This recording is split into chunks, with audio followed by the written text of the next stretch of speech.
चकार चंड तांडवम तनोतु रे शिव शिवम। धगत धगत धगत जवल ललाट पट्ट पावके किशोर चंद्र शेखरे रति प्रतीक्षाम मम। धरा धरेन्द्र नंदिनी विलास बंधु बंधुरा स्फुर दिगंत संतति प्रमोद मान मानसे। क्योंकि शायद कम लोगों को यहाँ ये मालूम हो कि संस्कृत विश्व की सबसे वैज्ञानिक भाषा है। सेम पेट्रोदा यहाँ बैठे हैं, वो साक्षी होंगे इस बात के कि जब दुनिया में टॉकिंग कंप्यूटर बनाने की बात चली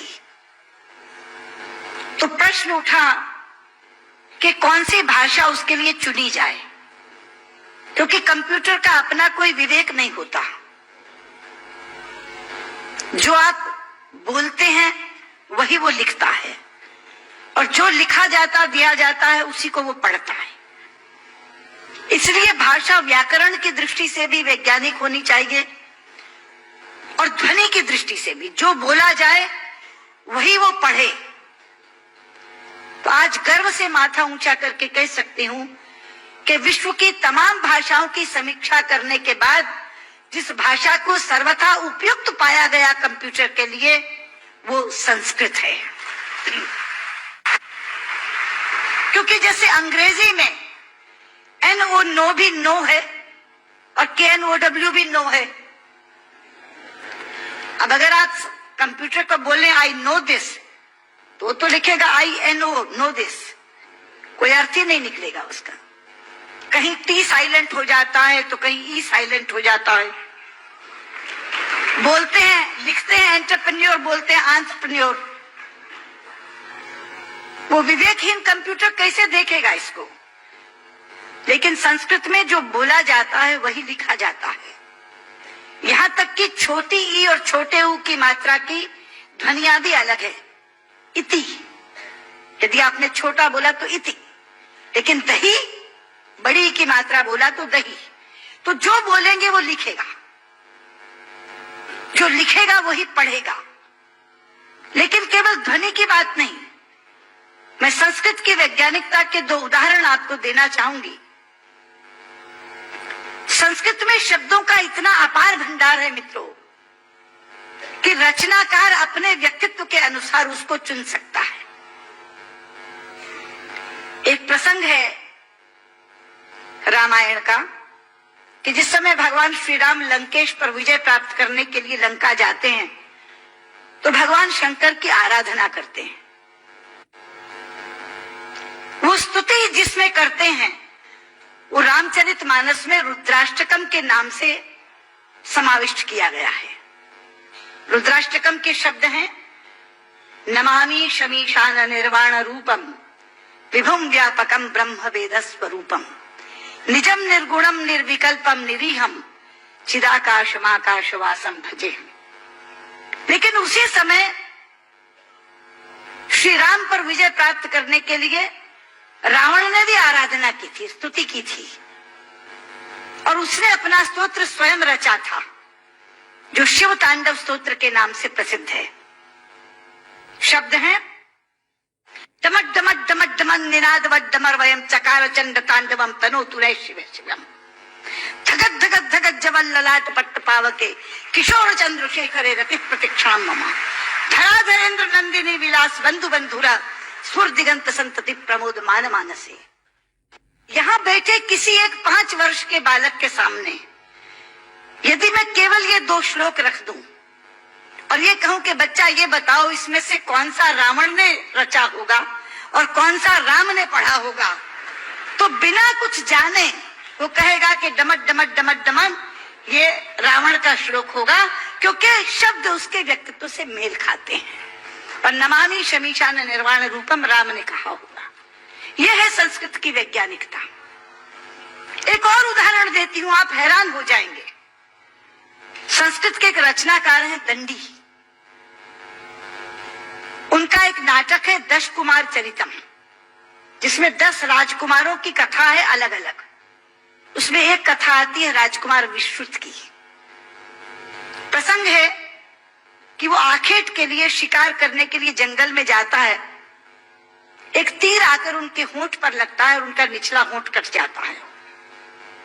मित्रों, इस प्रसंग घटने के बाद कथा अनेक पन्नों में चलती है, कितने ही संवाद विश्रुत बोलता है, लेकिन दंडी ने पूरे संवादों में कहीं भी ओष्ठांग का प्रयोग विश्रुत से नहीं करवाया है।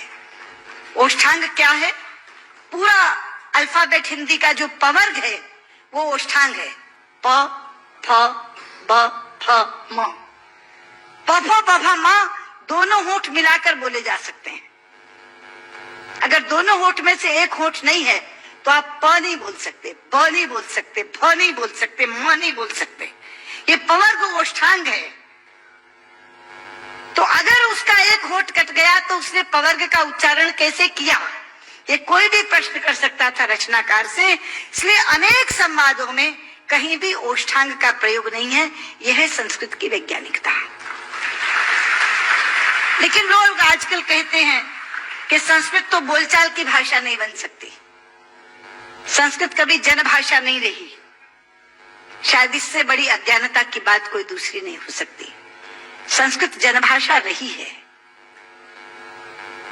छोटे लोग, अनपढ़ लोग, बिना विद्यालय में गए लोग संस्कृत बोलते रहे हैं। राजा भोज के काल में एक प्रसंग आता है कि राजा भोज एक बार अपने प्रजा का हालचाल जानने के लिए जंगल से जा रहे थे। सामने से एक लकड़हारा आ रहा था। उसने लकड़ियां काटकर अपने सिर पर रखी हुई थी, पसीनों पसीन था।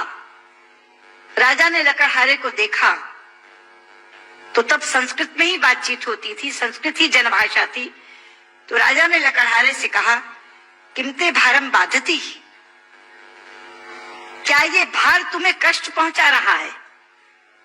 लेकिन बाध शब्द जो है मित्रों, वो धातु है जो परस्मयी पदी नहीं चलती, आत्मनेपदी चलती है। संस्कृत में दो तरह की धातुएं हैं। परस्मयी पदी चलती है बाधती, बाधता, बाधंती, और आत्मनेपदी चलती है बाधते, बाधेते, बाधनते। बाध शब्द जो है वो आत्मनेपदी में है। तो लकड़हारा जवाब क्या देता है? भारम न बाधती राजन यथा बाधती बाधते है, कि राजा मुझे ये भार कष्ट नहीं दे रहा जितना आपके मुंह से बोला हुआ बाधती शब्द कष्ट दे रहा है, क्योंकि बाधते शब्द का अशुद्ध उच्चारण आपने किया है। ये शब्द बाधते होना चाहिए। भारम न बाधती राजन यथा बाधती बाधते। तो कौन कहता ये जनभाषा नहीं रही? ये जनभाषा रही है।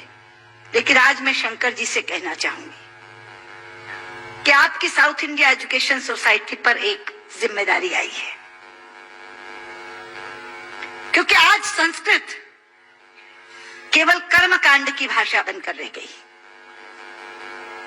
कल जब विश्व के लोग आएंगे और कहेंगे कि कंप्यूटर के लिए हमें संस्कृत के विद्वान दो, हम टॉकिंग कंप्यूटर बनाना चाहते हैं, तो एक विडंबना खड़ी होगी कि जिसे संस्कृत आती है उसे कंप्यूटर नहीं आता, और जिसे कंप्यूटर आता है उसे संस्कृत नहीं आती।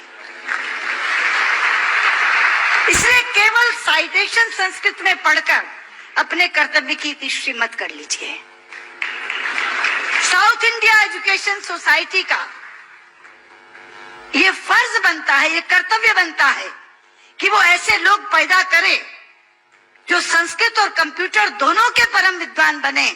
और उस समय जब हमारे सामने ये बोझ आकर के खड़ा हो, ये विषय आकर के खड़ा हो कि टॉकिंग कंप्यूटर के लिए संस्कृत के विद्वान चाहिए, तो साउथ इंडिया एजुकेशन सोसाइटी कहे ये लीजिए, हम देते हैं जो संस्कृत के भी ज्ञाता हैं और कंप्यूटर के भी ज्ञाता हैं।